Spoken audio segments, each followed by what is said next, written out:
অন্য কেউ সরকার গঠন করলো, তাহলে কি আপনি মনে করেন আপনি খুব ভালো থাকতে পারবেন? আপনি বলতে আমি, বাংলাদেশে যদি 1 কোটি বিএনপির নেতাকর্মী থাকে সবকিছু মিলিয়ে, আমি এই 1 কোটি মানুষকেই বলছি, আপনারা কি ভালো থাকতে পারবেন? মেজর হাফিজ সাহেব ওনার বক্তব্যে একটি কথা বলেছেন। উনি দুদিন আগে যখন এলাকায় গিয়েছেন, উনি কিছু মানুষকে দেখেছেন ওনার সামনে, উনি খুব অবাক হয়েছেন। প্রিয় সহকর্মীবৃন্দ, এইরকম মানুষগুলো 5 তারিখের পর থেকে আস্তে আস্তে ভিড় করা শুরু করেছে।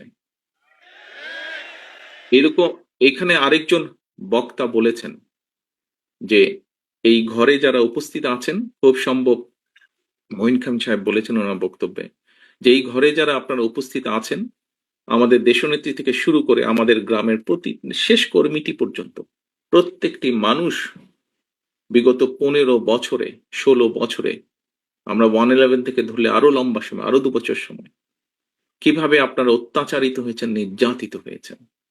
বাংলাদেশের পত্র পত্রিকাগুলো, যেই পত্র পত্রিকাগুলো সহজে আমরা বলতাম, কথার ছলে আমরা বলতাম বিএনপির ভালো নিউজ করে না, সেই পত্র পত্রিকাগুলো লিখতেও লিখেছে তারা যে কিভাবে আমাদের নেতাকর্মীরা হাতকড়া পরা অবস্থায় জেলের ভিতরে মারা গিয়েছে, কিভাবে আমাদের নেতাকর্মীরা হাতকড়া পরা অবস্থায় হাসপাতালের বারান্দায় শুয়ে আছে।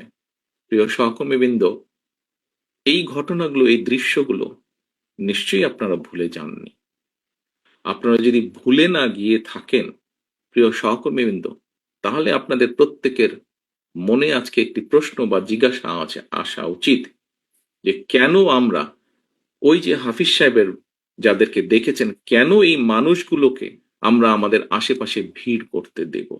কারণ শহীদ রাষ্ট্রপতি জিয়া রহমানের প্রতি এখনো যে মানুষের ভালোবাসা, শ্রদ্ধা আছে, সেটিকে ধরে রাখার দায়িত্ব আমাদের।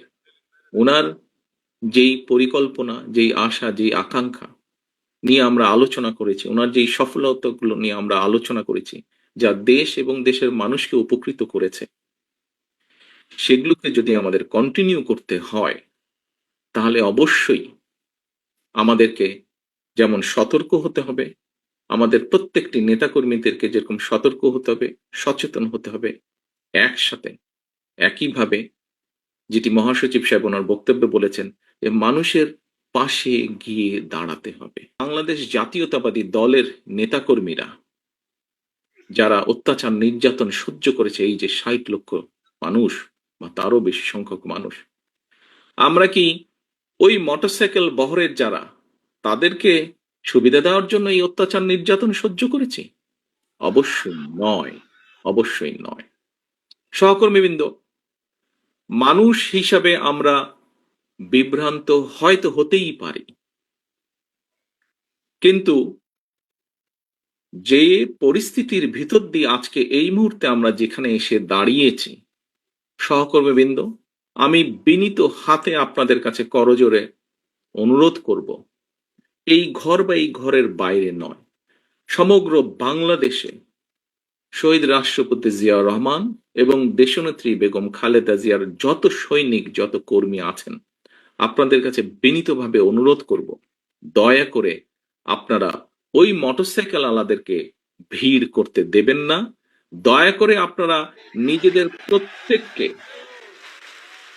দয়া করে আপনারা শহীদ রাষ্ট্রপতি জিয়া রহমানের জানাজার চিত্রটা মনে করবেন এবং দয়া করে আপনারা বিভ্রান্ত হয়ে কোনো কাজ, বিভ্রান্তিকর কোনো কাজ করা থেকে বিরত থাকেন।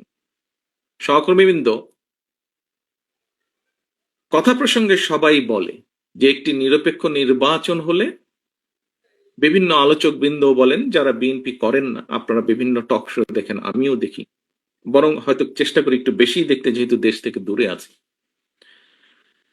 অনেকেই বলেন যে একটি দেশে স্বাভাবিক, সুষ্ঠু, নিরপেক্ষ নির্বাচন হলে বাংলাদেশ জাতীয়তাবাদী দলের সর্বোচ্চ সম্ভাবনা আছে সরকার গঠন করার। সহকর্মীবৃন্দ, আমি আপনাদের কাছে একটি প্রশ্ন রাখতে চাই।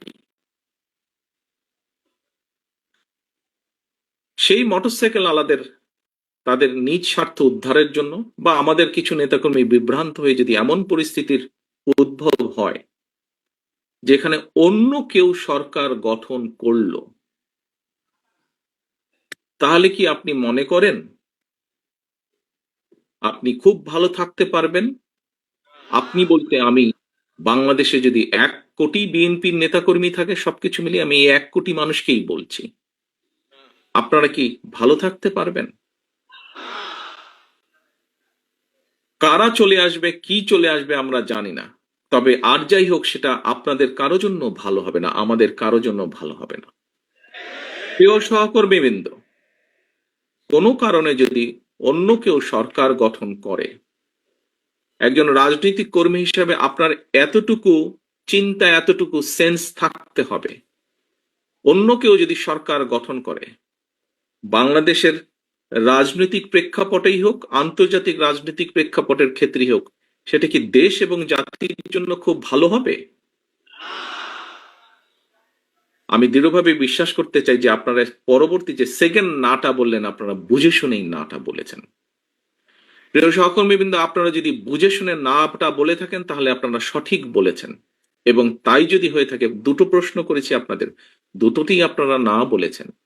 প্রিয় সহকর্মীবৃন্দ, এই নাটি যদি আপনারা বুঝে শুনে এবং সত্যিকার ভাবে না বলে থাকেন, এখনো আমাদের হাতে সময় আছে মানুষের পাশে গিয়ে দাঁড়ানো। এখনো আমাদের সময় আছে, এখনো আমাদের কাছে সময় আছে মানুষ যেভাবে চায় সেভাবে চলার জন্য। দিন শেষে কিন্তু রাজনৈতিক দল হিসাবে, রাজনৈতিক কর্মী হিসেবে যাই হোক, দিন শেষে কিন্তু আপনাকে ওই লোকটার কাছে, ওই মানুষটার কাছে, ওই ভোটারটার কাছে আপনাকে যেতে